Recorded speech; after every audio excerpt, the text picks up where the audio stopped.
Hey everyone, and welcome to 1.21 Gigawatts. I am Peter, that is Connor, and this is our weekly movie news show in which we talk about box office and premiere dates and movie development, horror movies, comic book movies. We do all sorts of things on this show. First, you nearly forget which show it is, then you forget what we do on this show. I nearly forget what show it was. I had a dramatic pause. It was fine. No, you didn't. I had pacing. I had like a nice new I'm idea just about saying, pacing. listeners, if you would like to go back to the start, you can clearly hear him stumble and about to say TV news. I did no such thing. I did no such thing. The power of YouTube is that you can rewind. These are filthy lies. These are filthy lies. I would implore one of our commenters to leave a little timestamp to the moment. Filthy lies. I will not accept any of this. It's fine. I'll just dub over it later. So we we have news. We'll start with box office. We do comic movie news, Blockbuster, and of course we end with horror movie news. And we might talk about movies that we watched this week. Which we will be talking about at least one that we both watched. We were going to do an episode on it, but we couldn't fit it in during the week, and it's been long enough now. We'll just have a quicker, spoiler-free discussion at the end of this. We will be talking about Sorry to Bother You. Yeah. At the end of the show. So that is what we're going to do. So yes, well, we'll get diving right in. So we get box office to look at. We didn't make any guesses last week because it was a boring week. Because there was nothing really new out that was big. Everything was on its third or fourth weekend, so it was kind of dull in terms of guessing. But so here's what the top 10 are for this weekend. We had Ralph Breaks the Internet at number 1 with 16.1 million. It's doing pretty good. And its third weekend. Number 2 is Dr. Seuss's The Grinch with 15.1 million. Number 3 I was... swear that's gone up. No. Not in placement, it hasn't. No? In fact, it's notable. What is notable here is that 1 through 6 were all 1 through 6 last week in the exact same order. So when I said it was a boring week, I wasn't wrong. Number 3 is Creed 2 with 10.3 million. Number 4 is Fantastic Beasts: The Crimes of Grindelwald with 6.8 million. Number 5 is Bohemian Rhapsody with 6 million. Number 6 is Instant Family with 5.6 million. Number 7, the first thing that moved up actually from last week, because it was 10 last week, is Green Book with 3.9 million. That got a few more theatres with the looks of it. Number 8 was Robin Hood, which did not move. So that's 8 moving to 8 again, staying the same. That was 3.5 million. Number 9 was The Possession of Hannah Grace, which went down a couple of places. And number 10 was Widows, which is 3.1 million. So yeah, very dull week in terms of looking for changes and new entries and things like that. It's not a bad monetary amount though, overall actually. It's a pretty even spread, but it's healthy. Yeah, all things considered. Without any new releases, it's very healthy. Yeah. So, no. I don't have a whole lot to say about the top 10 this week. Normally we go on about 10 minutes with this top 10, but it's really boring this week. There's nothing to add. So we'll make guesses for next week, and we do have two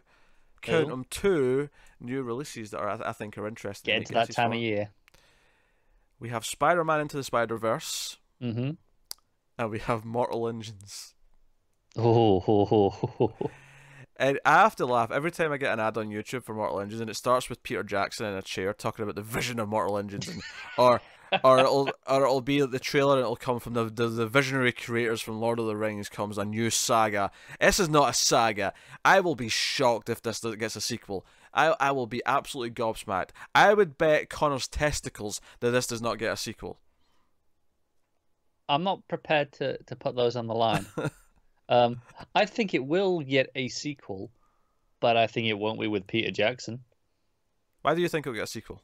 I think they'll just scrape it out and go, yeah, go on, we'll give it one more.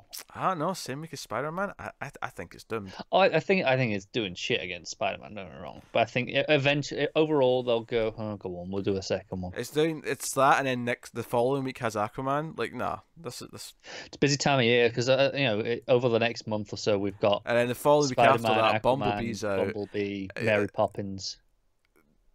Mortal Engines is screwed. I don't see a bright future for Mortal Engines. I think that will be bombing fairly hard.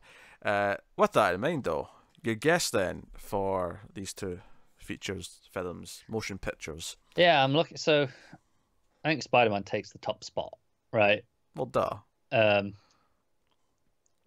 just thinking context. Ralph did what? Just over 50, 50 53, 55, I think it was. It was 56, I would say. 56. Okay. Does it outperform Pixar? That's not Pixar. That's Disney, isn't it? Does it outperform? Yeah, whatever. I blanked for a moment. Does it? It's very Pixar-esque. Whatever. People, you can rewind on YouTube and watch that moment again for your enjoyment. That's what. That's fine. I accepted that I said the wrong one. You denied it. I still deny it. Filthy lies, slander. See, does it outperform though? I don't think so. Okay, what are you going for? 46. Still very good. I'm saying 75. Okay.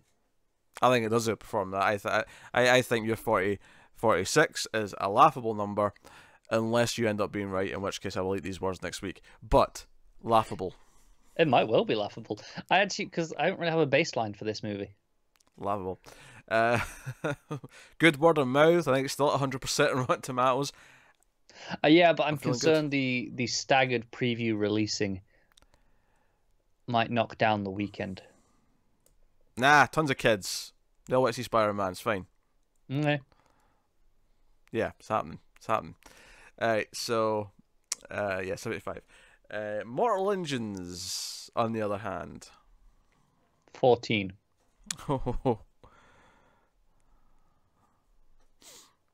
I'm not feeling positive about next week. Here's the thing. I think you're in the ballpark. I think it's definitely under 20. I wanted, for the joke, go lower than you, because I do think this is going to, like, just dive. Yeah.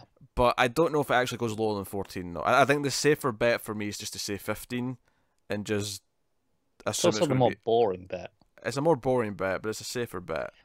This isn't about winning points. This is about the comedy factor of what is entertaining. Fine, I'm saying 8. Oh, I didn't expect you to go that low. Under I thought 10. you were going to go down to like 12. Under 10. I actually think it will be. You took my comedy moment to heart. But if it does get under 10, not only do I win the point, it's hilarious. It is hilarious. Because that movie does not look cheap. No, it doesn't. Does it tell you the budget on there yet? It might do. Let me click on it. I'm kind of intrigued. See what it says. Nah, it says any, but Oh, god damn it. I'm willing to bet it's at least 150. Oh yeah, easy. I'm willing to bet. So, nah, there you go. That's the guesses for next week's box office. I think next week's episode might be the last one before we take a 2-week break for Christmas and New Year's. If it is, we might make some guesses for a few weeks next week. Yeah, I don't think we'll do like multiple weeks. You know, sometimes we'll do, okay, what's the week 2? I think we'll just do the opening weekends for the big ones coming up. Oh, sure, yeah. Yeah. But, yeah, so that is box office. We will get on to the news then, starting with the comic book variety. Warner Brothers are developing a DC Comics film. Yeah. What were they developing last week? What was the new one last week? Oh, it was Blue Beetle. Blue Beetle, yeah. I mean, see, this is the thing. Obviously, I think the reception to Aquaman will determine if the next couple go ahead. Yeah, what are the next couple, though? They've announced like 30 in development. Yeah, but okay, so we know there's a few definitely happening, right? They're definitely, and then there's all these ones in development. I think the success of Aquaman will determine, okay, here's a few that will do for definite. Or lack thereof. Which, I mean, apparently, because it opened in China this past week, and it's doing fantastically over there. Oh, okay. China's saving the DCU, apparently. Yeah, so... They like Aquaman. Aquaman's already going to be fine. I wonder why China likes Aquaman so much. That's interesting. I'll see if I can quickly find the figures, because I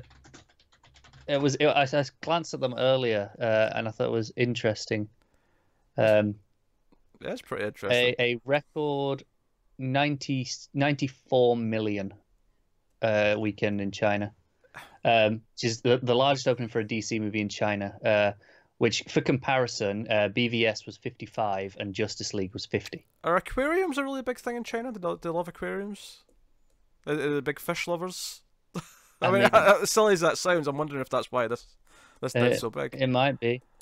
I mean, like, it's not the hugest because, like, for context, Venom did 107, but Venom had a big Chinese funding, and the Chinese market loves supporting that, don't they? Oh yeah, if there's like a Chinese scene or Chinese characters in it, they really push it over there. They'll go for it, yeah. So that makes sense to me. Yeah, that's weird. But anyway, so they're developing a Plastic Man movie, apparently. It's not been greenlit, but they've got a writer working on it. So, Plastic Man, in case you weren't familiar with it, Jack Cole created the character in 1941, and DC absorbed the brand in 1956. And then promptly forgot all about it. The brand being Quality Comics, for the record. And that joke that Connor dropped there, which he did not explain for the audience, because they're not going to all know this. I thought you were going to get to it anyway. Yeah, well, I'm going to do it now. But so DC eventually made Elongated Man, the Ralph Dibny character, who has the same powers as Plastic Man. And I know some nerds are going to be like, well, technically, here's why they're different. No, it's the same damn thing. They're both stretchy, right? They're stretchy. Yeah. But so basically, the reason why they made Elongated Man is because they forgot they owned the rights to Plastic Man. They actually wanted a Plastic Man knockoff. They made Elongated Man, so then someone went, hey, we owned that character. We didn't have to make another one. So now they have two stretchy characters. Oh, well, what are you going to do? Yeah, so that's why we have both. But Plastic Man's got the better name, which is why he probably ends up getting the movie if it ever happens. So, but anyway, so Plastic Man is Patrick Eel O'Brien, who was originally a crook. When a heist goes wrong, he is drenched in chemicals, and when he wakes up, he learns he has the power to stretch and form his body like rubber. And then he begins fighting crime. Very pulpy. I could see it taking a lot from the... I know it's only just the recent miniseries, but I feel like Gail Simone's miniseries could inform the humour quite a lot. What? It's prime for adaptation. It's prime, yeah. So I feel like I could see that, especially because this is a jokey. This would be definitely more of a comedy. I can see them making references to the other characters a lot. You know, him like maybe forming into a Batman for a casino or whatever. Yeah, Plastic Man is a lovable dick. Yeah. Yeah, he really is. He's kind of an awful person, but heart of gold. He's got a heart of gold, though. Yeah, he does. Underneath it all, he's great. I'd be down for watching a comedy Plastic Man movie if it ever happens. Yes. I tweeted out when this news came out that we're at the point now where DC and Warner Brothers have announced so many movies in development that announcing one only makes it about 2 or 3% more likely to happen than if they'd never mentioned it at all. It's actually true. Yeah. And I think 3% might even be generous. But I suppose if you add up all the things they've announced since like 2010 and then count all the ones they've made, it is probably something like, what, 5%? Yeah, probably. Something like that, yeah. I mean, who haven't they announced a movie for? I mean, Kite Man doesn't need one. So hell yeah. Give me a Kite Man movie. Next up, we get a small tidbit from Chris McKay, the director of Lego Batman, who says he is actually working and developing Lego Batman 2 at the moment. Although there's been no official announcement. He said he was working on it. So he's back onto this instead of that Nightwing thing he was meant to do. Yeah, the Nightwing movie that was apparently happening. It's funny how that seems to have vanished without a trace. Yeah. Someone's rewriting it because they have to change it to Rick Grayson, so they're going through the document right now, changing all the names. No, it's just a case of that was clearly on board when they thought the Affleck stuff was going ahead, and then it's like, okay, there's been a change of plans. Which it's funny, I didn't put this in the news, but I saw this on Twitter. Amy Adams, in an interview this week, said that, flat out said she's not in any more DC movies, she thinks they're revamping it. That was like, I'm paraphrasing a little bit. Yeah, no, she says she doesn't think she's in any more movies. So, I mean, it could be a case of they can still ask her, and contractually she's probably got more on there.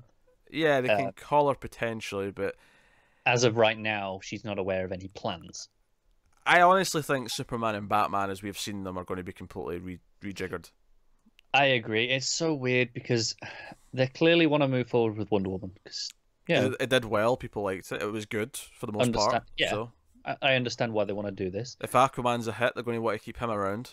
Yeah, which means out of the Justice League movie, we're losing Batman and Superman, I but think we're gonna keep the others. And do we just kind of forget about Batman and Superman for a while and then recast them, or do we do new things with them entirely? I don't know what their plan is.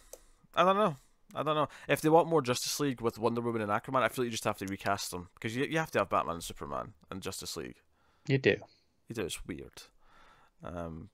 So yeah, I this is it's a funny thing, but if they want to revamp, go ahead, because Batman and Superman in this universe, as far as we're concerned, vastly needs revamped. So yeah, I know that the Joker movie finished shooting this week, so that's on schedule. Yeah, but that's a standalone weird art house project on the side.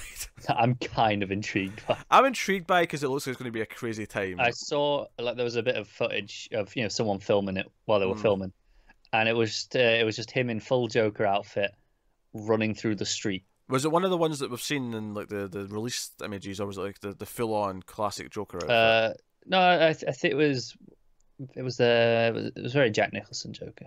Right, okay, all right. Kind of like that, and he's just sprinting through the street being chased, like jumping over a couple of cars.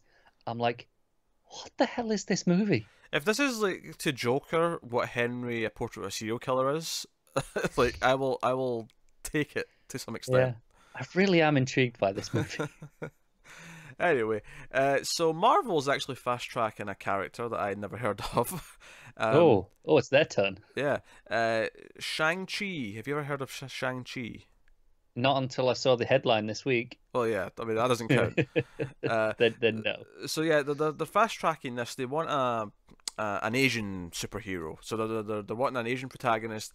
The studio set a Chinese American scribe, David Callahan, Callahan, sorry, to write the screenplay. And Deadline's hearing that Marvel's already looking at a number of Asian and Asian American directors who want to do something as potentially monumental as what was accomplished with Black Panther. So the idea is that Black Panther got a lot of good buzz because it was doing something different. It was, and the cynic in me goes, they're going, hey, that Crazy Rich Asians, that did good. we want a slice of that. I'm going to give them the benefit of the doubt here, just purely because nothing helped Black Panther, and it just worked, and they did it. No, I agree. They have their own success to build on. They get all the credit for Black Panther. So I'm not going to say that they didn't look over the aisle and go, you know what, that's also another good reason. But yeah, but no, it's good that they're actually trying to do this. Yeah. It's great. We can make jokes all we want because we can see the cynical side of it, but it this actually is a good idea. This is one of those things where no matter the cynical reason, the outcome is still a good thing. Yeah, it's kind of the thing where, and this is no disrespect to porn, right? But every format war that's ever been won has been won because porn was the one that was on it. So, if you're that format, right? Let's say you're your VHS, right? And you want VHS to succeed, even if you are not a porn person, you're disgusted by the thought of porn. It won you the format war. Yeah, it killed Betamax. It did. So it's like the outcome is good, and the sad fact is we always talk about whenever remember the conversation we used to always have about female superhero movies where the studios looked at Catwoman and Elektra and whatever and always said, oh, see, they don't work, and it's like no, they didn't work because they were terrible, not because it was leading ladies. There's a difference. The thing is, I think Wonder Woman is the regardless of your opinions on that movie, right? Some people don't like it. Some people have problems. Yeah, it's not perfect, but it made bank, and it's a shining example of, hey, it can work. Yeah, and I think it's notable that DC all of a sudden, we want a Supergirl movie, we want a Batgirl movie, we want Jesse Quick, get us Jesse Quick. Oh, I'd love a Jesse Quick movie. Get us XS. Cancel the Flash and get us XS on the movies. Don't, you'll give Matt a heart attack. I think he'd be okay with it as long as we get the same actress. Let's be honest. I think that's the key part. Yeah, he's got a crush, and that's it. That's all there is to that. He's not wrong to be having that opinion. Oh, sure, she's attractive. I'm not disputing this. But that is definitely all it is. He's on obsession level. This is his new Sophie Turner. It is, yeah. Yes, and I noted that when he started implying he had a crush, he checked to make sure what age she was, because I gave him a lot of shit for having a Sophie Turner crush, which he claims happened after she was of age, but I don't know. And this woman's in like her 30s. Yeah, she's 34. She's like his age or even a year older. Yeah, it's definitely fine. Anyway, so yeah, Shang-Chi Yeah. is martial arts, as you'd expect. It was first appeared in the Special Marvel Edition issue 15 in December 1973, hatched by Steve Englehart and Jim Starlin. There's some notable names in the comic Yeah, I world. recognize those. Yeah, Englehart did a lot of Batman and stuff, and Jim Starlin, of course, created Thanos. That big fella who you might have saw in a movie last year, or this year. Still this year, but it is this year. Come on, stop getting ahead of yourself. The script will modernise the hero to avoid stereotypes that many comic characters of that era were saddled with. The comic launched around the same time that Enter the Dragon became a global sensation and martial arts films raged. In the comic, Shang-Chi is the son of China-based globalist who raised and educated his progeny in his reclusive China compound, closed off to the outside world. The son trained in the martial arts and developed unsurpassed skills. He is eventually introduced to the outside world to do his father's bidding, and then has to come with grips with the fact that his revered father might not be the humanitarian that he has claimed to be, and is closer to what others call him, the Devil's Doctor. He also might be centuries old. This deceit makes them bitter enemies. Okay, cool. His dad's his mortal enemy. Do you know what I think is interesting about this? I feel like everything that they ignored concerns with Iron Fist, and then it kind of blew up in their face. And not this was Marvel Studios, because this was Marvel TV doing that, but this is going to be kind of like, no, we're actually going to take this and treat it with some respect. It kind of feels like, hey, that Iron Fist, we can do better than that. Yeah, but we don't want to use Iron Fist because Iron Fist, because they ruined it already. So we're going to do this instead. And yeah, so it's a blank slate for, I think, for most people. I feel like, you know, only Marvel hardcore fans will probably know who this guy is. Probably. So yeah, that's cool. Yeah. I wonder what they'll call it. Like, I really hope they don't just call it Shang-Chi. I hope they somehow get Dragon in the title somehow. Yeah, for some reason the Legend of Shang-Chi is in my mind. That sounds okay. I don't know if that's like a comic title that they've used before, which is why it's there. Because if it was inspired by Enter the Dragon and the martial arts movies at that time, I actually kind of hope the movie kind of plays to that and actually has like a title that's kind of reminiscent and go all in. You know, make it kind of pulpy. I want pulpy martial arts from this. I really want to know if Legend of Shang-Chi was, for some reason, like, it's in my head, like I've read it, and maybe it is a thing. I don't know. It might not be. No, it's not popping up straight away like I thought it would. Edge of my seat. All right, that's it for the comic book movie news, though. So we can move on to the Blockbuster section. We have to start with the big controversy this week. There was a big controversy? Did you not hear about Kevin Hart? Is this something that you've... Oh, do you know what? I cared so little about this that I didn't realize there was a thing happening till it was over. I didn't even see the first half of this story till the end. This was like such a rapid news cycle. It was like one day, I don't know what day it was, I'm just going to say Tuesday, right? It wasn't, but let's just say it was Tuesday. He was announced as hosting the Oscars. A day later, someone's like, hey, he's got a lot of homophobic stuff in all of his comedy stuff. And it's not even like it's that old, it's like 2010. Like, you know, it's not like ancient. I think it's like a Netflix special that's still on Netflix. You can go watch it. It's not like obscure.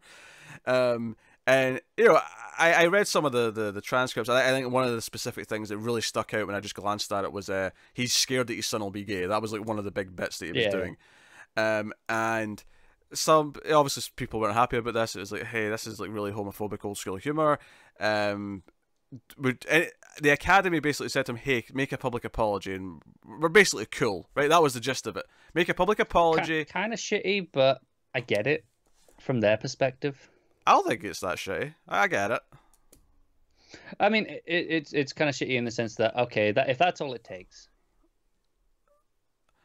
Okay, sure, I get what you're saying. Yeah, they don't really care. They just care about the public image. Okay, I get what you're saying. Yeah. I thought you meant it was shitty for them to ask for that. No, God, no. Yeah. That's the bare minimum they should be doing. Yeah, right. But here's where it got really spicy. Because, I mean, not that it's not spicy, that it has a lot of homophobic humour, but it got especially spicy because you expect what to happen is he's going to make a statement saying, oh, yes, I've said some bad things in the past, but, you know, I've grown, blah, blah, blah, blah. Here's the thing. He said, no, I'm not going to apologise. I've spoken about this in the past. I refuse to do it. I've not got the exact statement in front of me, but that was the gist. He refused to apologise and said something really vague. And then it was like, well, you just made this 100 million times worse. Now everyone's looking at you like you're making a stance on this. Yep. And he basically gave the Academy ultimatum: either, be okay with this or just say bye. I'm not doing it if I'm not making this apology. And the funny thing is a day later he announced he was stepping down as host of the Oscars with an apology, and finally apologized. And I think the glaring thing here that really I think makes him look absolutely horrible is that because he gave that first thing where he said he didn't want to apologize, that's the real response. The second one, it was after his agent looked at that first response, saw the reactions, and went, "Are you kidding me? I get like 10% of your wages here. I want, you're ruining my livelihood." That publicist is angry. Oh, him or Hart is furious with this. Yeah, furious. So what are you playing at saying this without running it by me? And it's like, well, I'll be honest. I mean, I didn't really care about Kevin Hart's career anyway. I actively dislike Kevin Hart anyway. I was neither here nor there on him. Like, he's had some amusing things, whatever. Now I actively want to avoid supporting him because he's a bit of a dickbag. I think you won't have too much trouble with that. Yeah, I mean, part of me thinks he'll be quiet for a couple of years and then he'll maybe start to kind of show up in things, but obviously he's got stuff that's already shooting. He's in, Jumanji 2's already. Yeah, let's just recast him. It's fine. But he's the worst part of that movie anyway. The funny thing is, with that movie, you could recast because they're like digital avatars inside a game anyway, right? Yeah. So it's like, oh no, he's just got a different avatar this year, the nerdy kid, or the jock. Might be the jock. Yeah. I'm sure it was the jock because the nerdy guy becomes the Rock. The Rock, yeah. Yeah. That was the joke. Is the swap and the hot girl's Jack Black. And the hot girl's Jack Black. What a sentence! What a sentence! So does the nerdy girl become Karen Gillan? Is that the joke? Yeah. Okay. Yeah. Yeah. All right. I should get around to it. And this is the problem. Kevin Hart's only role in that movie is to be annoyed that he's short. So he's just being Kevin Hart. Yeah. And it's really, so it's like, well, everyone else is doing interesting things. You're just there. Yeah. So I think the big thing for me is that this apology at the end, you can't even begin to take it seriously because it came second. If he'd immediately went, okay, right, I get why everyone's upset. I'm looking back at it now. I see why. Yeah, you've kind of got to accept that on some level, right? If that's the response they come out with first, you can't just go, well, you don't mean that. You can think that you can be skeptical of the response depending, especially because sometimes you can look at the specific wording and you're like, that's being too diplomatic. I mean, remember when Kevin Spacey's first response came out about his whole thing? Not that this is the exact same as that, but it was like, it was really glaring what was in there. Right, yeah, but if they come out and they do an apology and it's pretty decent, I'm usually willing to go, all right, okay, I'll give you the benefit of the doubt. Depending on what the initial thing was. I mean, well, yeah, obviously. Comments are one thing, Yeah, I'm talking about something they've said in the past. Yeah. So I'd never seen any stand-up before. I had no idea this was the type of humor that he did. So, hey-ho, this has not went swimmingly for him. So, new host. Yes, the Academy's left reeling, which means Billy Crystal will probably end up doing it. Who's the most high-profile gay person they can get? Oh, yeah, you could do that. In the past, I always assumed to get Billy Crystal back when something goes wrong.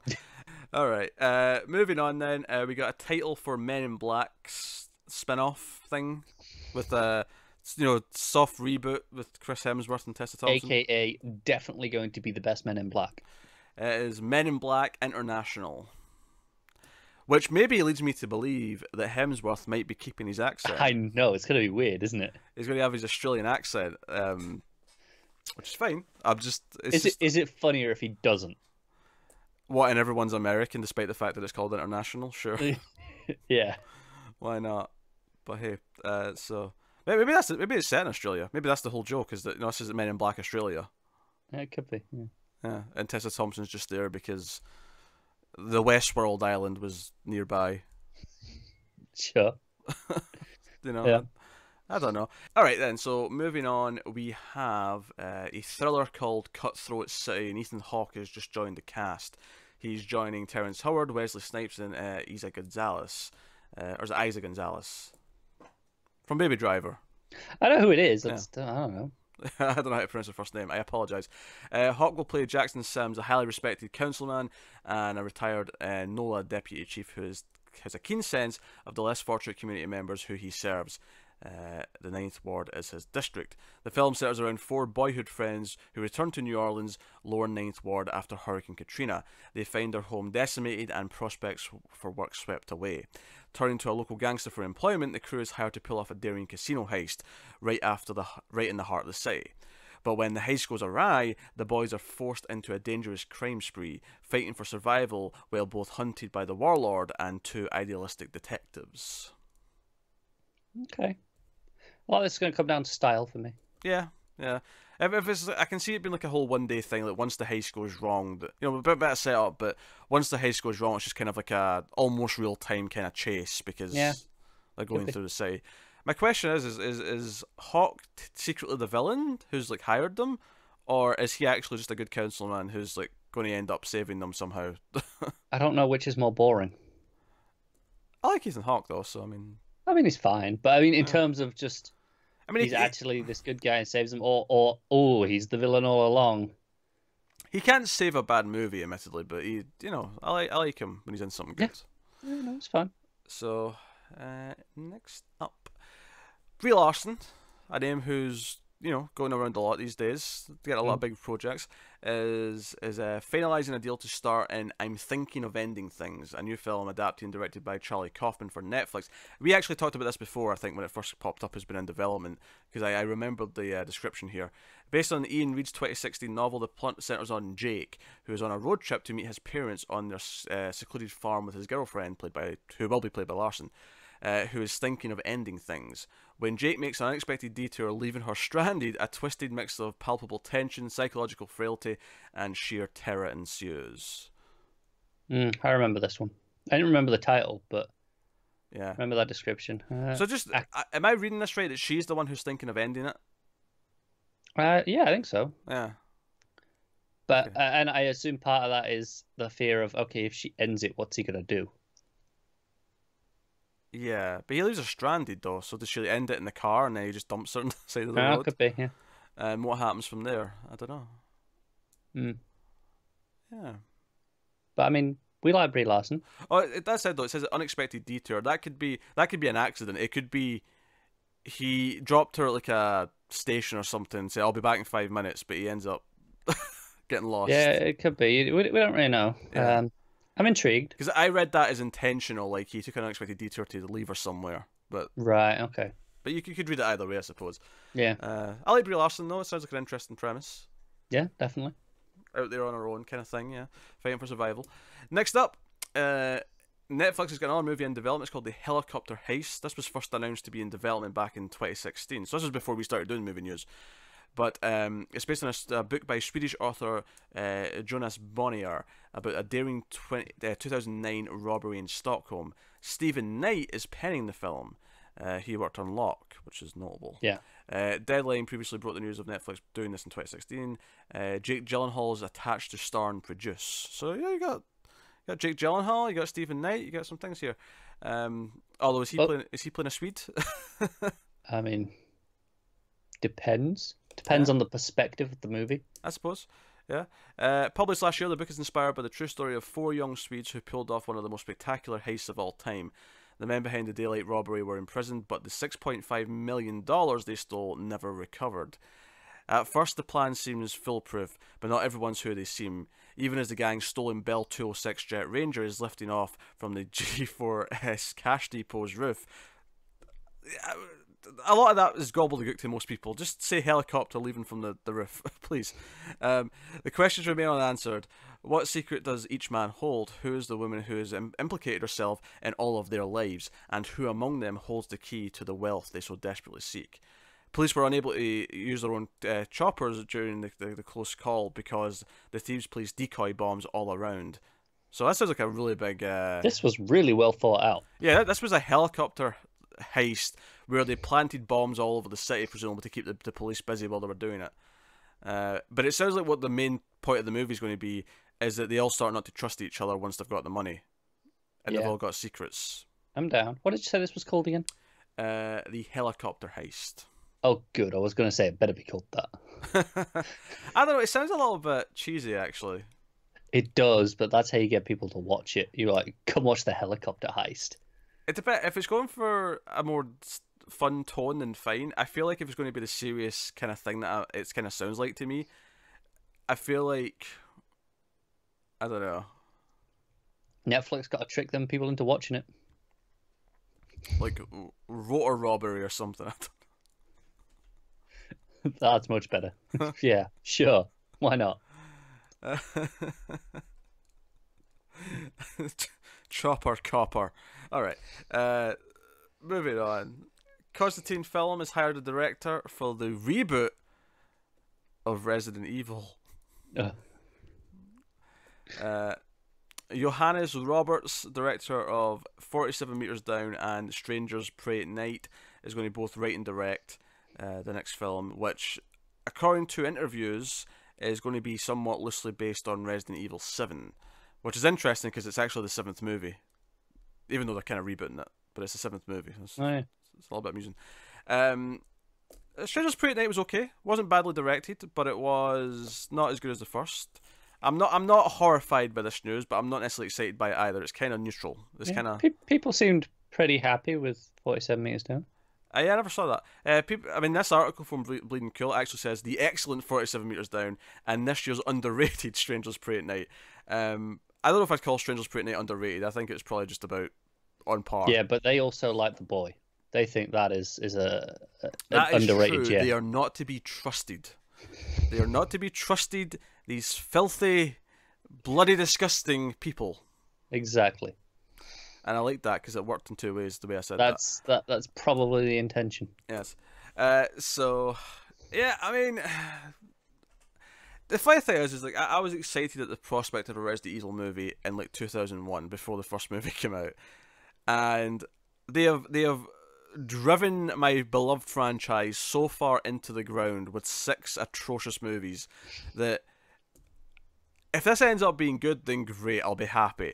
I have no expectations. I expect a turd until proven otherwise. It's one of those where even if it's good, it's like, okay, cool, it's a zombie movie. Well, it might not be though. Well, that's true. Because it's based in 7. 7's not got zombies. 7 not got any zombies. No. Okay, I assumed it did. I assumed it went into that. No, it's got the molded and it's got a crazy Texas Chainsaw style family. Yeah, it's got the family. I remember the family from the first bit, but I knew it shifted past that. I assumed it went into zombies. Nah, no zombies, just the molded, which I assume you got to a little bit. I haven't played it. Things, no. No, I haven't played it. I just not. saw some of the opening stuff. I saw the family, and I knew that it got past them. Okay. But hey, so no, we'll see. I got Resident Evil 2 remake coming, baby. I don't care about no movie. Oh God, save it for the gaming show. All right, next up, Antoine Fuqua is going to develop and produce and potentially direct a historical action epic called The Devil Soldier, based on Caleb Carr's best-selling novel. The Devil Soldier is a historic epic that follows an American outlaw turned mercenary, Frederick Townsend Ward. Come on now, that's a bit much of a name. During the Taiping Rebellion. The book has sold millions of copies and has been likened by critics as an American version of Lawrence of Arabia set in the 19th century of China. Carr's bestseller, The Alienist, was turned into a limited series on TNT, so that was that writer. I got less excited when you told me that bit at the end. I was like, oh, I'm quite into this. And then you said The Alienist, and I went, yeah, this but guy? I don't know if we can blame the author of the novel that it's based on for what the problems that we had with that pilot. No, but people seem pretty happy with the adaptation of it. Yeah, so, maybe I can. Yeah, and apologies to the audience for yawning into the mic. I try and hold it back. This is a problem with conversing with Connor. You can't help but yawn every so often. No, it's true. I mean, I've been yawning all night. It's pretty late tonight. Yeah. So that's called Devil Soldier. Next up, Craig Gillespie, who directed I, Tonya, and I want to say he also did Lars and the Real Girl, which we really liked, is in talks with Disney to direct the live-action Cruella, which will star Emma Stone playing Cruella de Vil. Sure. Why not? I mean, I like Lars and the Real Girl. I like Emma Stone. Do I want a live action? There's already been a live action 101 Dalmatians for a start. Yeah, so that makes it less egregious. Does it make it less egregious or more egregious? Less. I'm already attuned to the fact that it exists. It's fine. Might as well do more. Uh, The first one's the hardest to swallow. I mean, once it's there, and it's like, okay, you've done it. Might as well. I don't know. This logic seems flawed to me. But next up, Cedric Nicholas Troyan, who directed The Huntsman Winter's War, which I heard was better than the first one. I never saw either. No, I didn't see him either. But he signed out to direct an action thriller for Netflix called Kate. Deadpool 2 director David Leitch is on board to executive produce. So here's the plot here. The script, written by Umir Alim, follows a female assassin who, after being poisoned and with less than 24 hours to live, goes on a manhunt through the streets of Tokyo to take vengeance on her murderer before she dies. I mean, sounds like it could be fun. That's not a bad action movie premise. Yeah. Simple enough that can be fun. It's all down to execution at that point. Tokyo's a good place for it as well. I think it's a good setting. Yeah. Good city to set that in. Give me the lights. Give me the neon. That will take us on to the horror section of this week's show. And up first, we have kind of a weird one. Netflix, we're back to. But they have won a bidding war, a ferocious bidding war between 6 studios for the feature rights to The Watcher, which is an article about the true story of a creepy stalker whose menacing letters kept a family from moving into their New Jersey dream home. Henry Just and Ariel Schulman are attached to direct. They paid 7 figures apparently for this, for the article and the rights to the story from the family. So here's the. I've got quite a big description for this one actually, but I mean I think it's all relevant to. It better be. The premise and maybe why they think it's creepy enough to do. The article begins in June 2014 when Derek and Maria Brodus were preparing to move in with their 3 children into a dream house they bought for $1.3 million in Tony Westfield. Derek found a peculiar welcome letter in the mailbox addressed to the new occupant.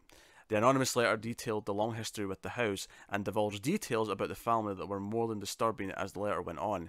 How did you end up here? The writer asked. Did 657 Boulevard call to you with its force within? The letter went on. 657 Boulevard has been in the subject of my family for decades now, and it approaches its 110th birthday. I have been put in charge of watching it and waiting for its second coming. My grandfather watched the house in the 20s. My father watched it in the 60s, and now it's my time. Do you know the history of the house? Do you know what lies within the walls of 657 Boulevard? And it kept going. And it said this, which is the really creepy part. You have 3 children. I have seen them. So far, I have seen 3 that I have counted, and are more on the way. Do you need to fill the house with blood, with the young blood that I requested? Better for me. Was your old house too small for the growing family, or was it greed to bring you to me with your children? Once I know their names, I will call to them and draw them to me. Okay. So pretty disturbing to finding a new house. You're getting ready to move in. You open the letterbox. Sounds like an amazing prank. So the homeowners sought out the police, and several other letters arrived with more creepy shit and things. Used the word blood a lot. The sellers acknowledged that they had received a letter before they sold it, but they tossed it away thinking it was nothing. Soon the neighbours in the block were eyed as potential suspects, because obviously if someone's spying on them and seeing the kids, then you makes think sense. They're local, yeah. The couple tried in vain to discover the letter writer. They eyed their new neighbours warily as the people wondered, and even wonders if the homeowners themselves were the culprits, the ones who were leaving. The Brothers never moved their children into the dream house. They tried to sell it and even tried to raise the structure that the letter claims he and his predecessors have watched for a century, and build 2 new houses that would have allowed for them to recoup the costs. The property was a few feet short of the zoning requirements though in the town, and fueled by the anger of the neighbours, wouldn't grant permission, so they have mostly rented the house out while trying to stay afloat. I imagine selling their story for movie rights might help with the... That'll solve that problem, yeah. It is creepy. At what point are you too scared to move into your house because of some sort of stalker who's potentially dangerous. Yeah, I don't know. That's pretty extreme. I think I'm just like, yeah, whatever. Does your opinion change slightly when you have kids? Don't know. And does it matter what you think if the missus is scared? That is a fair point. There you go. Yeah. Not that I'm accusing this couple of being in that situation. I'm just saying, knowing you. Yeah, this is true. I have no say in the matter. Yeah. It's an interesting premise that they're going to go with. How they end it when there's no real ending to the story is kind of just up to whatever they want. But it'll end with them making the decision not to move in. Yeah, probably. I imagine a lot more extreme things where there's close calls with someone actually being there will be a thing. Yeah. And then you'll end with them choosing not to, and you'll get that. You get at the end of biopics where you have like they went on to do this, this, and this. Yeah. You'll get that at the end. They went on to be poor for years because they spent so much money on this damn house. Yeah, exactly.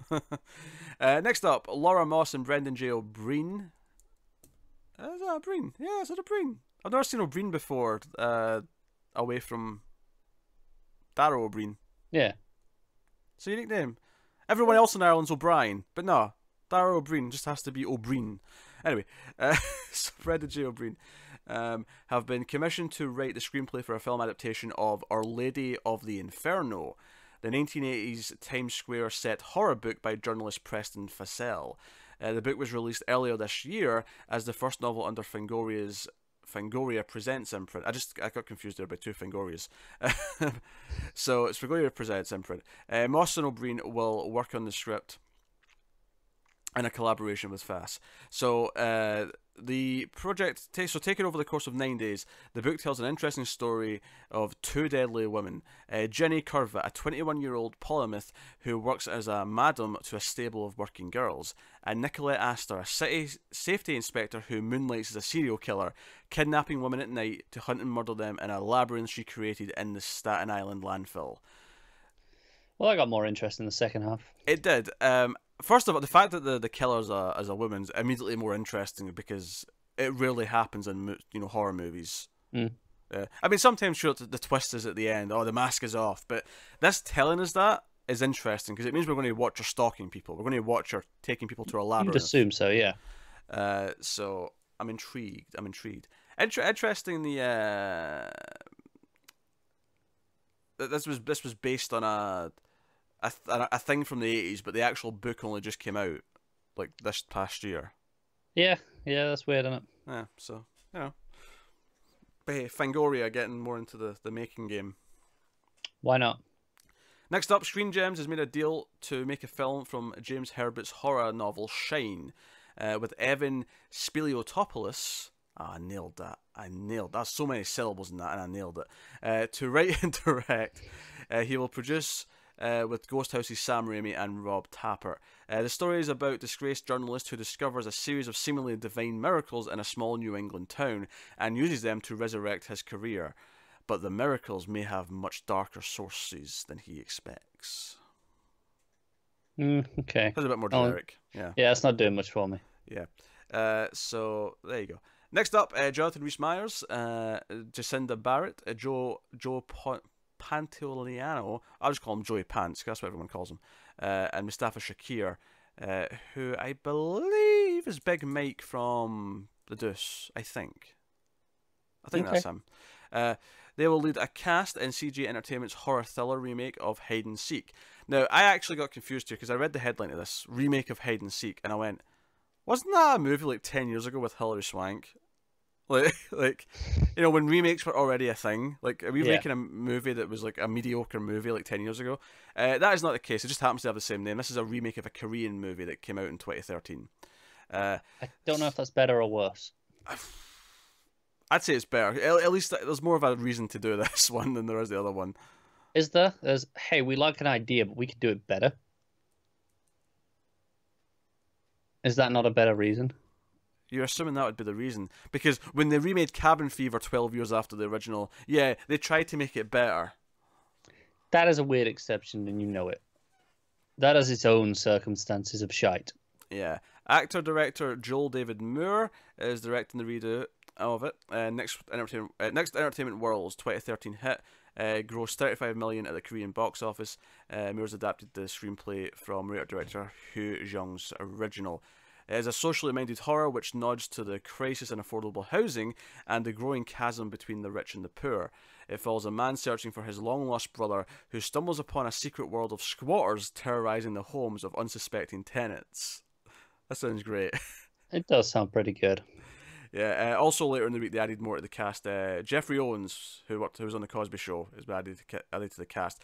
Who you may only recognise his name because there was some news like a month or two ago where I don't know who it was, but someone basically mocked him because he had a job at a regular place. Oh, that was a while ago now, wasn't it? Maybe That was 2 over the months? summer. Was it the summer? Yeah, I'm Really pretty that sure that long was ago? in the summer. Time moves quick. What do you want from me?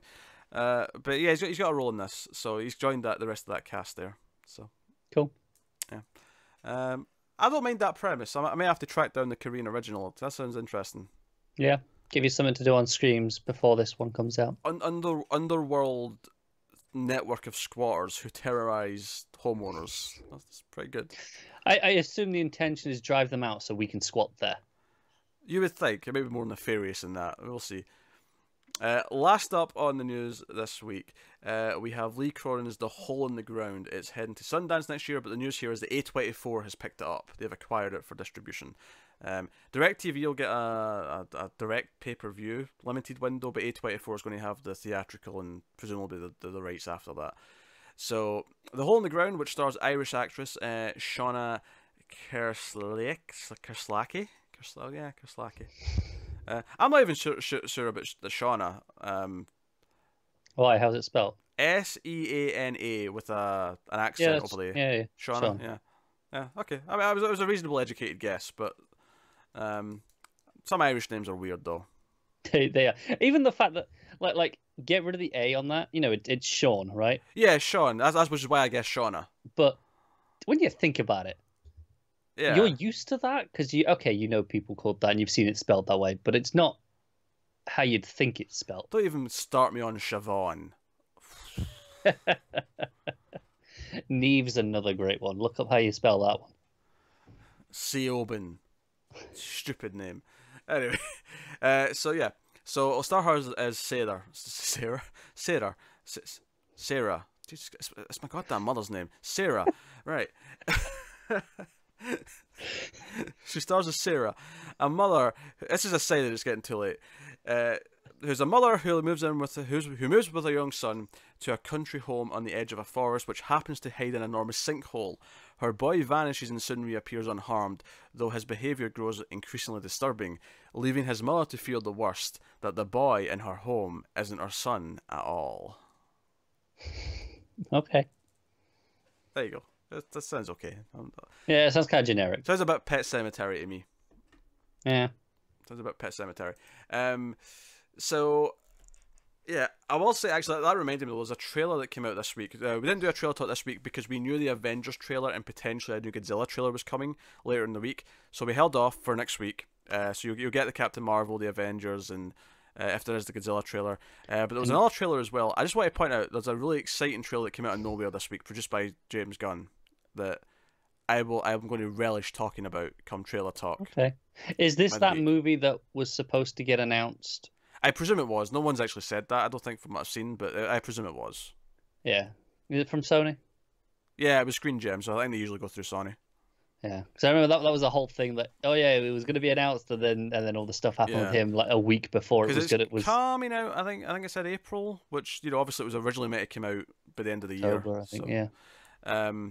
But I'll have many. I think. Did you watch that trailer yet? No.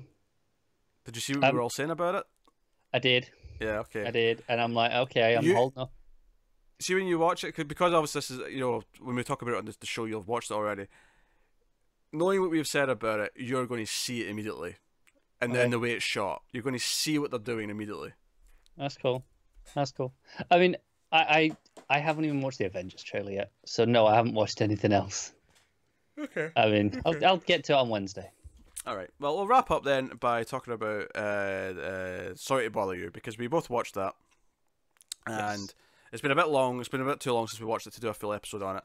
I wouldn't want to disservice it by having forgotten details and stuff. So we'll do a quick spoiler-free kind of impressions. So this was kind of a weird movie. I mean, it started off quirky for like 2/3. It's quirky. It's weird, but quirky. Weird and quirky. There's some kind of like surreal moments where like when he starts being successful at his job, where like his furniture and TV kind of morph into better versions of those things. Yeah, it's stylish, and Yes. then you get to the third act, and it goes off the rails insane. And it's funny because given the whole dubbing, like the idea that he can do a white voice and that dubs it, with an actor, it's what's his face from Arrested Development doing the main guy's voice when he puts on the white voice. Damn it, David Cross, yes. And then Patton Oswalt's one of the other white voices as well. Yeah. That's dubbing someone else. I recognised his right away. That was unmistakable. He's got such a distinctive voice, though, doesn't he? So yeah, if you don't know what this is, it's basically this black guy gets a job at a call center, and it's in a kind of a sort of alternate world where things are getting really tough, and people are signing up for this essentially volunteer slave system. Yeah, it's, hey, come work for us. In return, we'll give you somewhere to stay and we'll give you food. But that's it. Yeah, but it's very propaganda-esque the way they advertise it and kind of trick people into it. But he gets this job at a call center, and he is told if he wants to do well, a bit of advice. Danny Glover's like sitting next to him. He's like, use your white voice, and he's like, my white voice. And he puts on this voice, which is dubbed by a white actor, and it's like the whole joke is that he does better with it. So there's a lot of satire in this and that kind of thing. But as he goes deeper down the rabbit hole, it's kind of an exploration of him kind of giving up the people he's close to for the success, for climbing up the ladder, to the point where maybe he's betraying his roots to do so. Yeah, it starts off as this social race, analogy, and then it just becomes, oh no, here's just capitalism. Yeah, it's kind of a mix of both. They're both kind of there. They are, yeah. And then it gets really weird in the last act. Yeah, it's so weird. In fact, I have no idea if I like the ending or not. I'm the same. I'm like, I. Here's the thing. I think I like watching it. I don't know if I like it in this movie. Right, because it feels like the ending of a completely different movie. I was just like, man, that was ballsy. They did some serious shit there. Did I like it? I don't know. I respect it. I don't know if I liked it. There's a riot sequence towards the end, and then the thing that happens. I'm like, what is going on? How is this the end of this movie? What? How did we get here? And the problem is, I don't really know how we got there. It just went one night. Here you go. Here's the weird shit. I have to. I think this is one that will get better the more you rewatch it. I feel like this is one that the satire is cutting so goddamn deep. Oh, it is, yeah. Like it's so layered in what it's doing that I think it'll probably get better as it's going. And the more you watch it, find a hell of an audience. It is. I feel like it's already a cult hit for a lot of reasons. And pretty deservedly, it's pretty impressive what it does. It's got a great cast. It's doing great things. It's making a lot of great points. The weird thing that happens, really good movie. Yeah, no, it's good. It's good. Yeah, when I say I don't know if I like the ending, I don't necessarily mean that to say if I like the movie or not. I do like the movie, but the ending is so weird. And I mean, maybe you're new to this channel. Maybe you're new to us, but we like some pretty weird shit. Oh sure, yes. And even for us, we're like, okay, this is weird. I think my problem is that I get what everything means until the final scene, and then I'm not sure what it represents. Yeah. Because of what happens at the very final scene. Yeah, I'm with you. And then it's like, okay, well, what was the meaning behind this whole metaphor then? I think kind of like it's one of those that we can't really talk about too much. Because I assumed up until a point I was like, okay, once they introduce this weird element, I'm like, okay, I get what this is saying about everything. And then the ending happened, and I was kind of like, oh, I don't know if it is now, though, because it's almost like... It undercuts a lot of things. It felt like the final little joke almost undercut a lot of the growth at the end. Yeah. And the arc a little bit, but, very interesting movie, though. I do recommend seeing it. It is probably the weirdest thing you'll watch this year. There's an argument to be made for Mandy. Okay, I've not seen that one yet. That's an argument to be made. I said probably. But yeah, so no, that's sorry to bother you. Very, very interesting film, if nothing else. It's an experience. It's definitely worth watching, like just once, if nothing else. Yeah. So hey, but yeah, that'll wrap up the show this week. Hey, thank you very much. I have one more movie. I watched just because you didn't. This was a neat hour-long show. Yeah, well, just because you didn't watch anything. You're gonna save it for next week. It's fine. No, I could not have forgotten by next week. All right, hurry up. And the worst part is, you know, I watched this because I told you yesterday. I forget things you tell me all the time. You do, but that's no excuse. No, I watched BlacKkKlansman, and it's pretty damn good. Is it? It is. It's better than I expected it to be. It's very satirical. Had a bit of a theme going this week, did you? I did. It wasn't really intentional. I mean, they were a full week apart. You know, when I watched them. Maybe a bit longer, actually. I'm not sure. But so anyone who's not familiar with what this movie is, it's basically it's the first black cop in this police department, small town, and it's like it's not set present day. It's set 70s, I think. Was it 70s? Yeah, that sounds about right. 60s, 70s, something like that. Yeah. So he's the first black cop in this small town, and he's like, "Hey, let's infiltrate the Klan." Because that's what you do, right? I know I'm thinking about it. There is kind of a similar thing between this and... I've not seen this movie, I've just seen the trailer. But between this and sorry to bother you, in the sense that he has like a white person pretend to be him for the public appearance. It's kind of a reverse. Basically, he phones up the Klan, uses his name, and then all the other cops are there like, you realise, you know, they want to meet you. And he's like, yeah. And he's like, and you're you. And he's like, yeah. And he's like, and you just used your name. And he's like, oh yeah, good point. Right, Adam Driver, you're me now.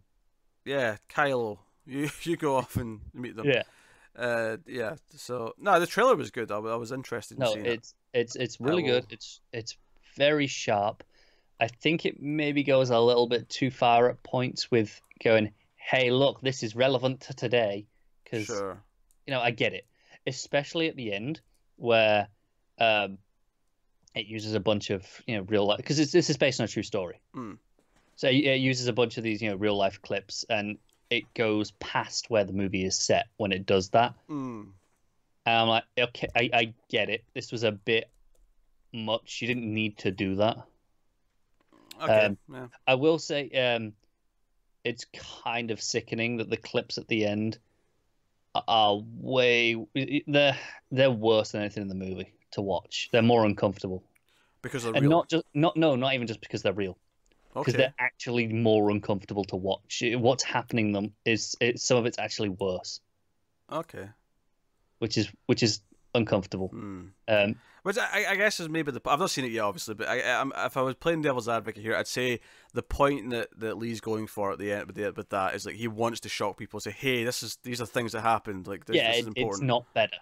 Yeah. No, I get that. Like I said, it felt a little bit heavy-handed, but it's really good. It's worth watching. Okay. I've always thought of Spike Lee as more of a chainsaw than a scalpel. That's true, and usually I don't really enjoy his work that much. I've not seen him do The Right Thing, which is his classic that people gets the acclaim.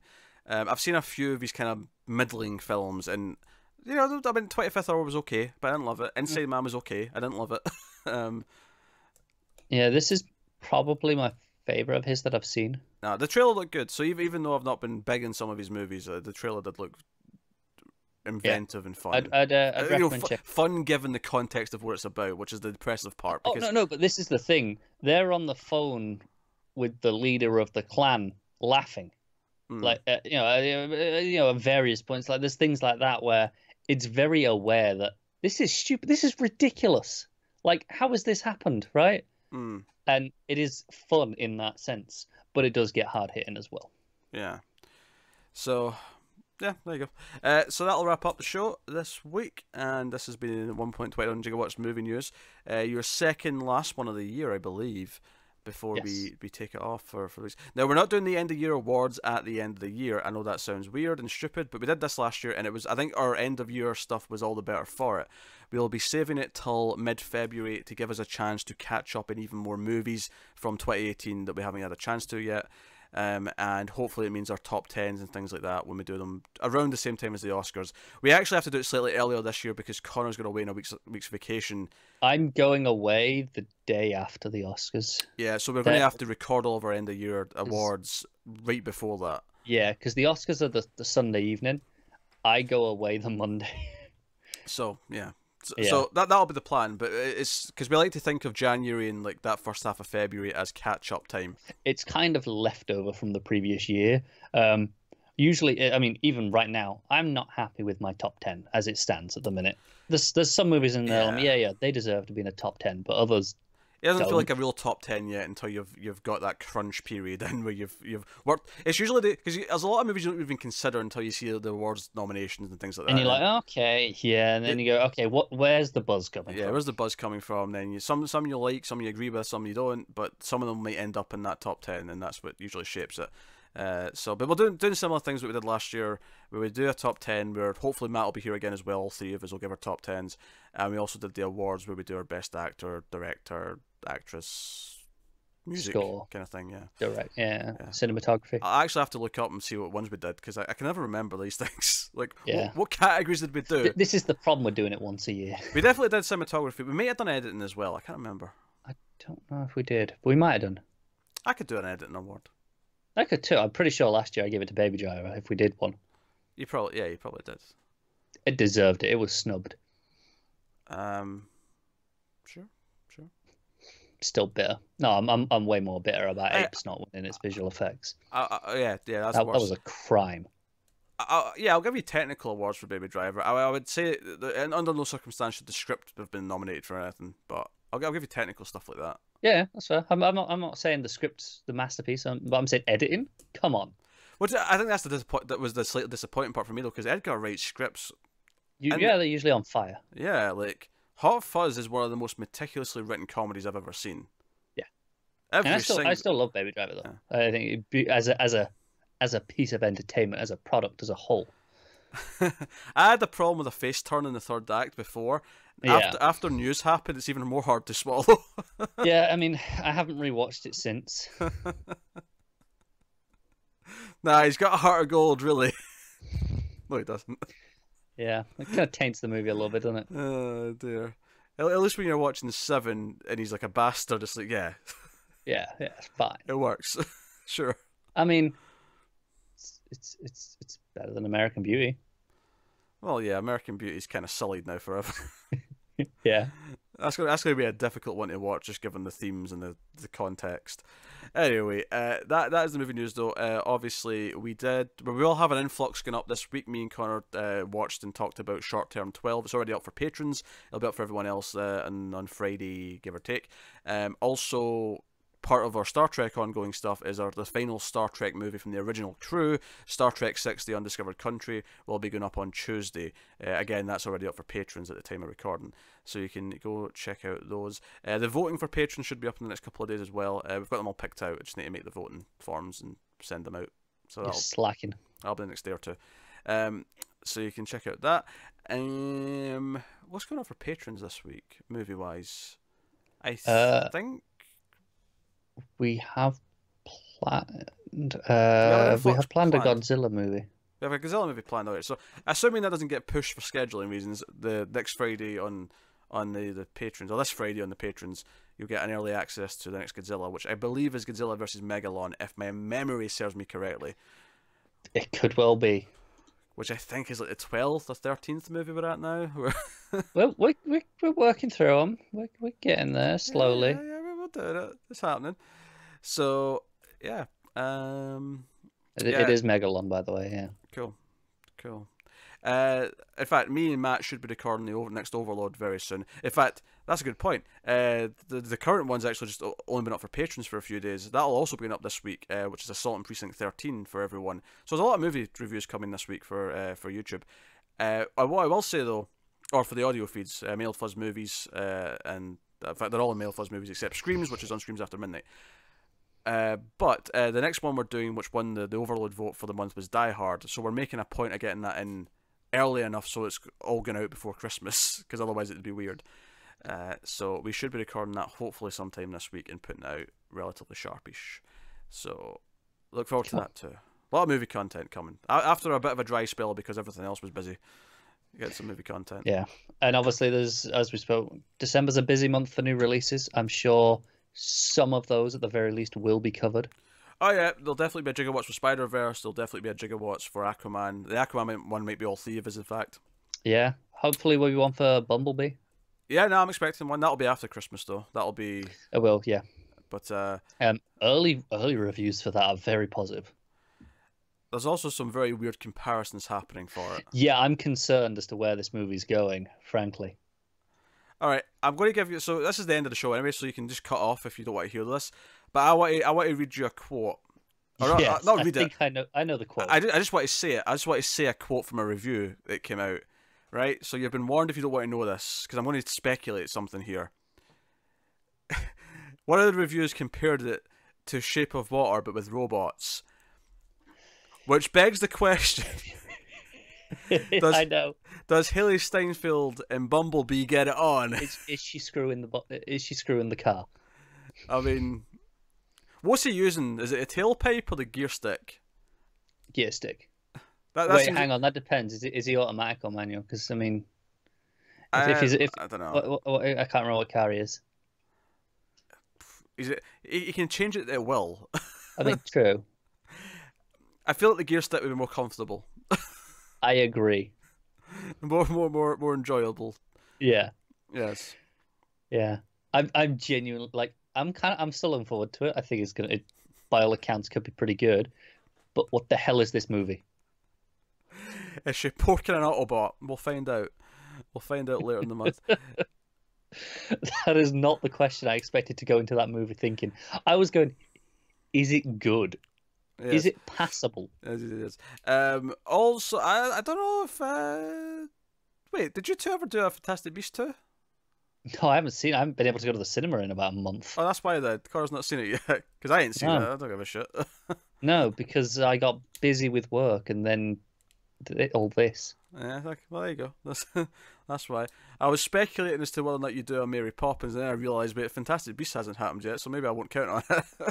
No, I probably wouldn't bother with that. Yeah, fair enough. Yeah, you're not a Christmassy guy. I guess you have to be Christmassy to care about Mary Poppins. I think so, yeah. I like Christmas, I just don't like singing. or Mary Poppins that much, to be honest. I'm really annoyed I haven't managed to see Anna and the Apocalypse. Oh, boo. That was going to be my one thing that's like, Christmas, I'm doing it. On the upside, that'll also kind of be in theme for October, if you want to do it in the October-thon. That's too late. Alright, that has been the Juice Show. Go to patreon.com/MailFuzzTV if you want to support us for as little as $1 per month. You get some extra stuff, and you can do that over there, and we would ever be grateful. We'd also be grateful if you'd like and subscribe and all the usual things. It helps out with the way YouTube pumps things out and recommends us to other people so more people can find us. So do that if you enjoy the show and all the rest of our wacky content, if you're just that crazy. Otherwise, get us on Twitter at mail_fuzz. But that is us. So thank you once again for watching or listening. We always appreciate it. Keep watching movies, guys, and we will see you next time.